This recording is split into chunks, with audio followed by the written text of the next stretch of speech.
আজকে বাড়িতে সকাল সকাল মুরগি রান্না করা হচ্ছে আর দুষ্টু হাত আর এদিকে ভাই ঝাল ঝাল করে গোশ রান্না করছে আর ভাবি এদিকে চিতই পিঠা বানাচ্ছে। আজকে তো শুক্রবার আর সকালবেলায় এই মোরগটা ধরেছে আর ক্যামেরা করছিলাম, দেখো এই তো দুষ্টু হাত কিভাবে বারবার হাত দিয়ে ক্যামেরা বন্ধ করে দিচ্ছে।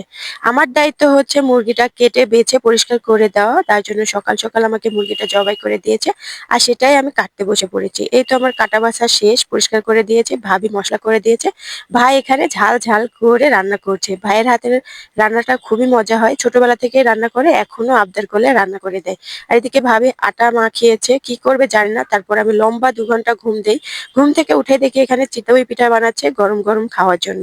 তো এই তো আমিও ঘুম থেকে উঠেই গরম গরম চিতই পিঠা আর মুরগির ঝোল দিয়ে খেয়ে নিলাম। এদিকে ভাই গিয়েছিল নামাজে, তো নামাজ থেকে চলে আসছে, প্যাকেটে কি কি আছে জানি না, তো কিছু জিনিসপত্র নিয়েই চলে আসছে একবারে বাজার থেকে। তো আজকের দিনটা তো এভাবে কাটিয়েছি, দেখা হচ্ছে নেক্সট ব্লগে। আল্লাহ হাফেজ।